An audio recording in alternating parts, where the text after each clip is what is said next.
तो हेलो दोस्तों, हमारे चैनल में आपका स्वागत है। आज हम संस्कृत का काफ़ी इंपॉर्टेंट क्वेश्चन को हल करेंगे जो कि आपके मैट्रिक के एग्जाम में आने वाला है। यदि आप वीडियो पर नए हैं तो प्लीज़ हमारे चैनल को सब्सक्राइब कर लीजिए। इस चैनल पर आपको ऑब्जेक्टिव क्वेश्चन का वीवीआई और सब्जेक्टिव क्वेश्चन का वीवीआई ऑब्जेक्टिव क्वेश्चन को हल कराते हैं ताकि आपके मैट्रिक में अच्छा नंबर आ सके। तो इससे पहले आप प्रीवियस वीडियो को नहीं देखें तो जाके उन वीडियो को देख लीजिए। उस वीडियो में हम हिंदी, संस्कृत और सामाजिक विज्ञान और इंग्लिश साइंस का हम सभी ऑब्जेक्टिव क्वेश्चन को हल करवा दिए हैं। तो ये मेरा संस्कृत का दूसरा वीडियो होने वाला है जिसमें हम उन क्वेश्चन को हल करेंगे जो आपको मैट्रिक एग्जाम में आने वाला है। चलिए हम वीडियो को स्टार्ट करते हैं। पहला क्वेश्चन हमारा बोला गया है कि उपनिषद किस शास्त्र के सिद्धांत को प्रकट करता है। तो ध्यान रखिएगा, ये जो क्वेश्चन है संस्कृत का जो है हम वेरी इंपॉर्टेंट क्वेश्चन लाए हैं जो कि वायरल प्रश्न है, जो आपके मैट्रिक के एग्जाम में लाने के लिए, आपको नंबर लाने के लिए काफ़ी महत्वपूर्ण होगा। इस वीडियो से आपको कन्फर्म है कि आपका 10 मार्क्स कोई नहीं काटेगा।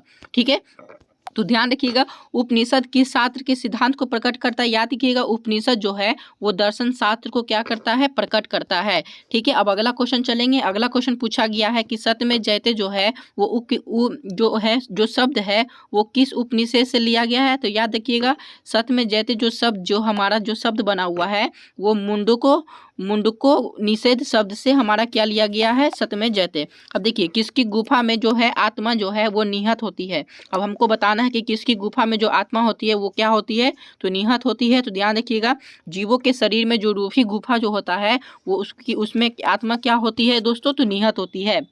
अब देखिए, ये सब जितने सारे क्वेश्चन है वो आपको बिल्कुल याद नहीं करना है। आपको एग्जाम में जाने से पहले सिर्फ आपको एक बार देख लेना है, सिर्फ एक बार रिवीजन कर लेना है दोस्तों।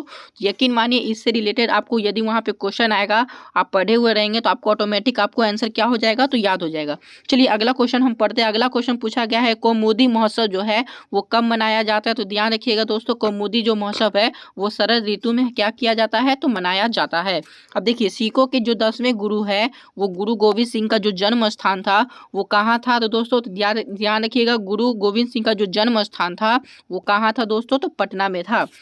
ठीक है, अब देखिए अगला क्वेश्चन पूछा गया है कि एशिया महादेश के सबसे लंबा पुल किस नदी पर बना हुआ है। यानी कि एशिया महादेश जो होता है ना, वो सबसे लंबा पुल जो है वो किस नदी पर बना हुआ है दोस्तों। तो ध्यान रखिएगा, वो हमारा गंगा नदी पर क्या किया गया है, बनाया गया है।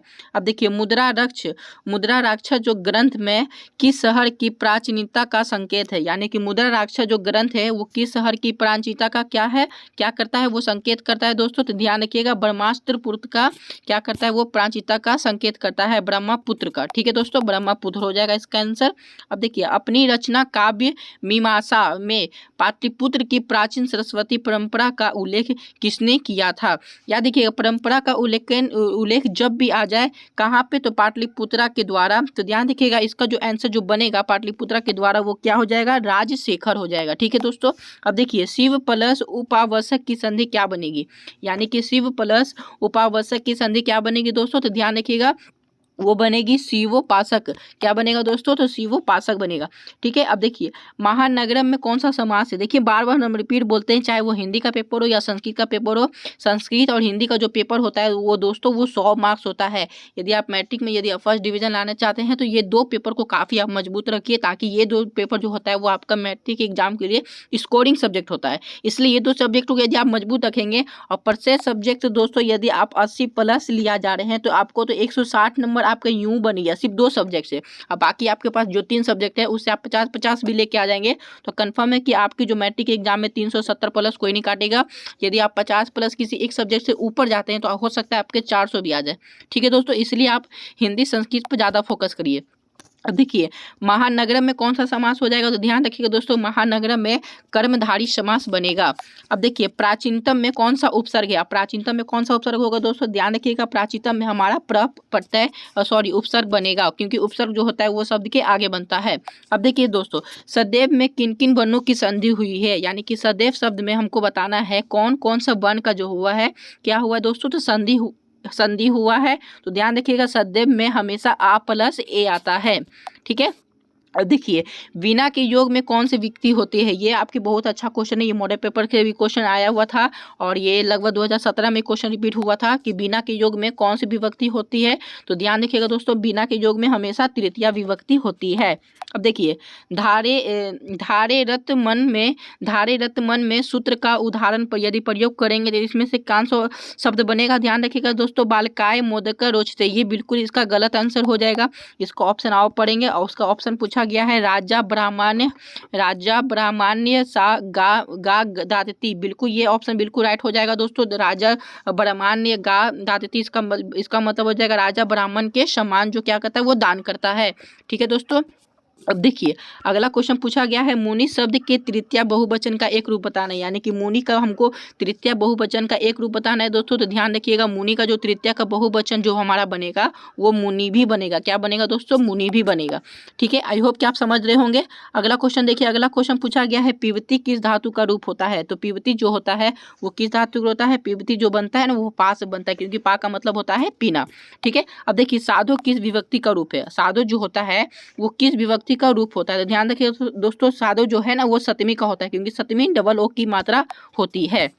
अब देखिएगा दोस्तों, अस धातु के लट लकार का हमको रूप बताना है कि अस धातु का लट लकार है वो कैसा बनेगा, यानी कि अस धातु का जो लट लकार होता है ना उसका हमको पहचान बताना है। याद देखिएगा, लट लकार अस में हमेशा क्या बन जाएगा? तो अस्थि बन जाएगा। ठीक है दोस्तों। अब देखिए, वनिता में कौन सा स्त्री प्रत्यय है? अब देखिए, स्त्री प्रत्यय हमेशा आपके एग्जाम में आ जाएगा, चाहे वो प्रत्यय पूछे या उपसर्ग पूछे या स्त्री प्रत्यय पूछे। आप लोग ये तीन चीज जरूर पढ़ के जाइएगा, क्योंकि ये तीन चीज आपके कन्फर्म है कि आने वाले। और एक कारक भी आएगा और एक संधि विच्छेद भी आएगा और एक उच्चारण स्थान भी होगा। ये पांच चीज तो आपको कोई नहीं बिहार बोर्ड काटेगा, कंफर्म है कि आने ही वाला है, इसलिए आप लोग इसको जरूर पढ़ के जाइएगा।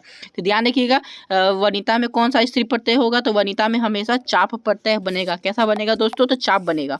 अब देखिए, हन प्लस कतुआ से कौन सा शब्द बनेगा? तो याद देखिएगा दोस्तों, हन प्लस कतुआ से हमेशा क्या बनेगा? हथुआ बनेगा। क्या बनेगा दोस्तों? हथुआ बनेगा। ठीक है।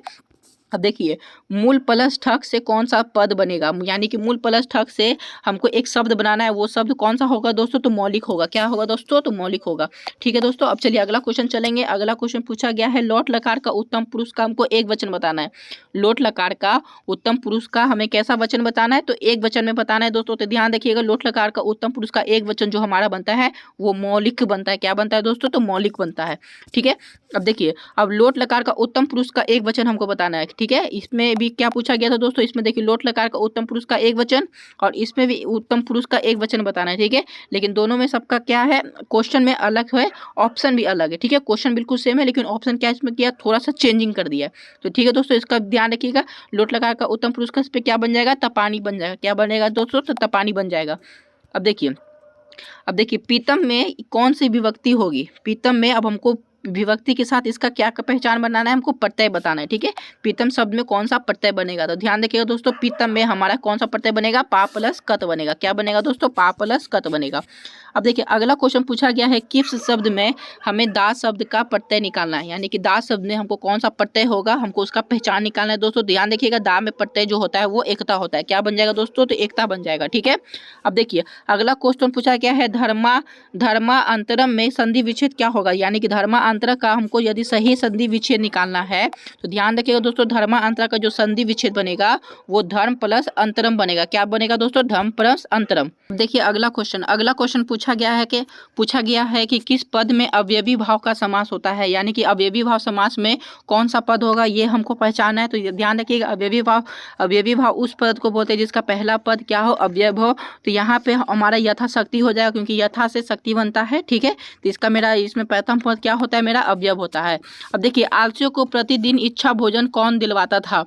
अब हमको बताना है कि आलसियों को प्रतिदिन जो इच्छा भोजन कौन दिलवाता। तो ध्यान देखिएगा, आलसियों को जब भी आलसियों से आ जाए तो आलसियों में हमेशा वीरेश्वर हो जाएगा। चाहे क्वेश्चन कुछ भी पूछे, आपको हमेशा वीरेश्वर मार के आना है। ठीक है दोस्तों, कि ये सब ट्रिक होता है, ये सब ट्रिक आप पकड़ के चलिएगा तो आपका क्वेश्चन बिल्कुल नहीं छूटेगा। अब देखिए, अगला क्वेश्चन पूछा गया है तर्क यते यद सीमन गृह है अग्नि लग्नो अस्ति अलस कथा पाठ में यह किसकी उक्ति है, यानी कि अलस कथा पाठ में यह जो लाइन है वो किसने कहा था, पहला आलसी कहा था कि दूसरा आलसी कहा था या तीसरा आलसी कहा था या चौथे आलसी ने कहा था। तो ध्यान रखिएगा ये जो लाइन है वो दूसरे आलसी ने कहा था। कौन सा आलसी ने कहा था दोस्तों, तो दूसरे आलसियों ने कहा था। अब देखिए स्त्रियों की रक्षा कौन करता है, हम सभी को पता है कि स्त्री की जो रक्षा है वो पति करता है। ठीक है दोस्तों। अब चलिए अगला क्वेश्चन पूछा गया है कि याज्ञवल्क्य ने आत्म की शिक्षा किसको दी थी, यानी कि याज्ञवल्क्य जो थे वो आत्मा की जो शिक्षा दी थी वो किसको दी थी, गार्गी को दी थी या सुलभा को दी थी या मंत्री को दी थी या अपाला को दी थी। तो याद रखिएगा कि याज्ञवल्क्य जो थी जो आत्मा की जो शिक्षा थी ना वो किसको दी थी, तो मैत्रेय को दी थी। क्यों किसको दी थी दोस्तों, तो मैत्रेय को दी थी। ठीक है।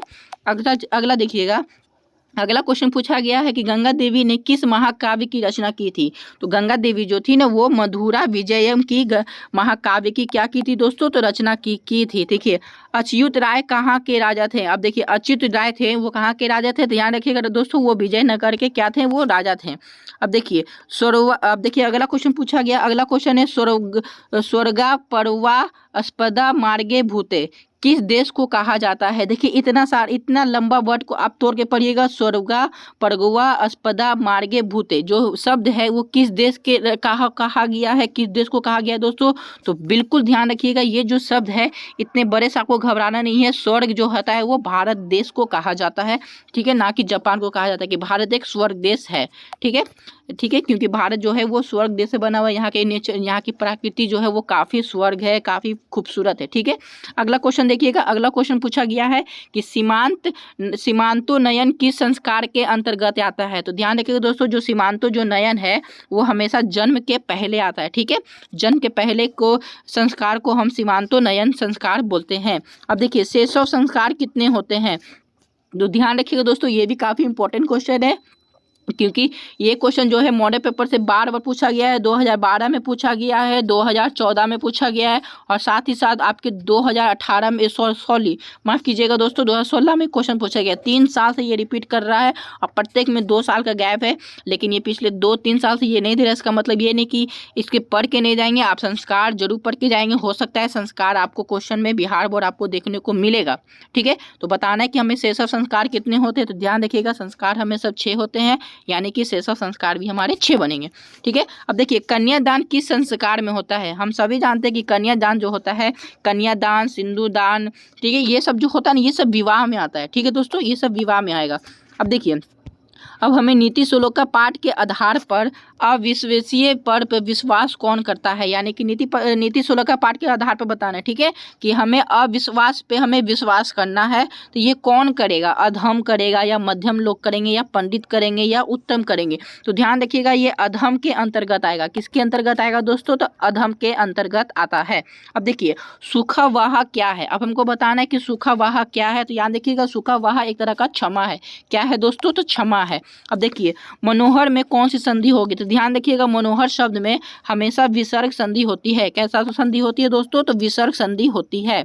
अब देखिए किस शब्द में हमको प्रति का उपसर्ग नहीं लगाया गया है, यानी कि कौन सा शब्द है जो प्रति से नहीं बनता है। प्रति से प्रत्येकम बनता है, प्रतियोगिता बनता है, प्रतिदिन बनता है या प्रभावम बनता है। ये हमको शब्द बताना है कि प्रति से क्या बनेगा। तो ध्यान रखिएगा दोस्तों प्रति से प्रभावम नहीं बनेगा, क्योंकि प्रभावम जो है वो प्र से स्टार्ट होता है। ठीक है दोस्तों। अब देखिए सचिवानम आलय जो है का समस्त पद निकालना, यानी कि सचिवानम आलय का समस्त पद क्या बनेगा दोस्तों, ध्यान रखिएगा सचिवानम आलय का जो समस्त पद बनेगा वो सचिवालय बनेगा। ठीक है। अब देखिए किस समास का जो पहला पद होता है वो संख्यावाचक होता है। ध्यान रखिएगा दोस्तों जिसको पहला पद अवयव हो उसे हम लोग अवयवी भाव समास बोलेंगे, और जिसका पहला पद संख्यावाचक हो उसे हम लोग द्विगु समास बोलते हैं। और समास पढ़ के जाइएगा, समास के टोटल 6 भेद होते हैं, ध्यान रखिएगा।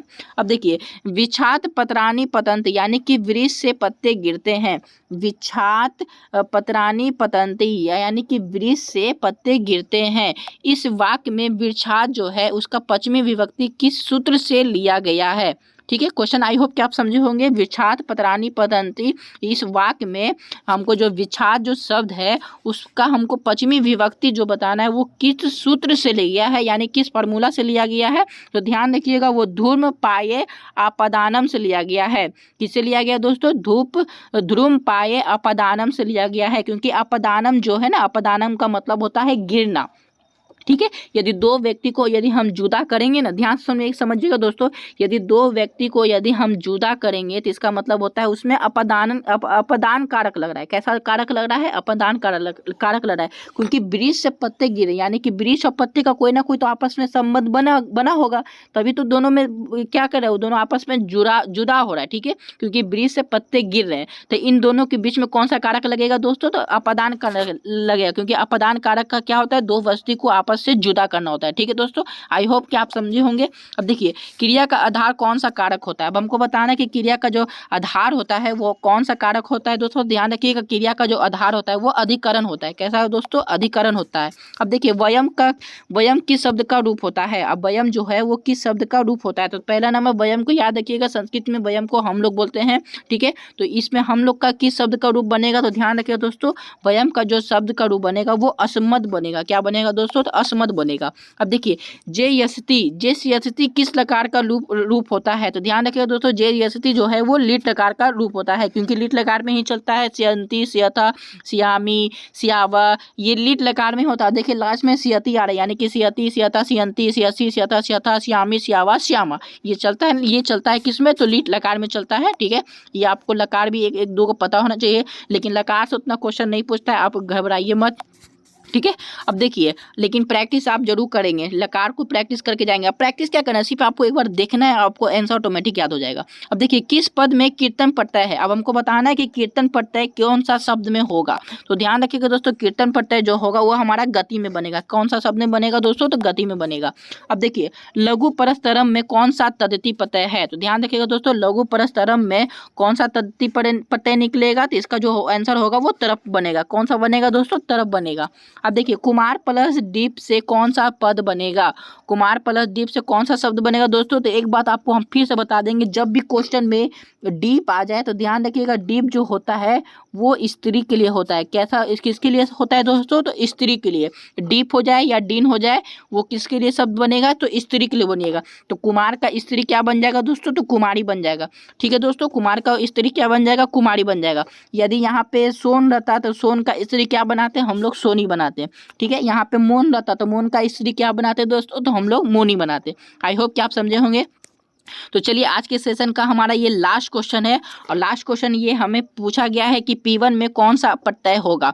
तो ध्यान रखिएगा दोस्तों, P1 में कौन सा प्रत्यय होगा ये आप हमें कमेंट बॉक्स में बताइएगा। कमेंट बॉक्स में बताइएगा कि P1 में कौन सा प्रत्यय होगा। ये 50 नंबर क्वेश्चन हम आपके लिए छोड़ रहे हैं, और यदि वीडियो को अच्छा लगा तो आप प्लीज़ चैनल से बिल्कुल जुड़ जाइए, क्योंकि हमारे चैनल पर प्रत्येक सब्जेक्ट का ऑब्जेक्टिव क्वेश्चन सॉल्व करवाया जाता है, जो कि आपके मैट्रिक 2025 के लिए काफ़ी ज़्यादा महत्वपूर्ण रहेगा।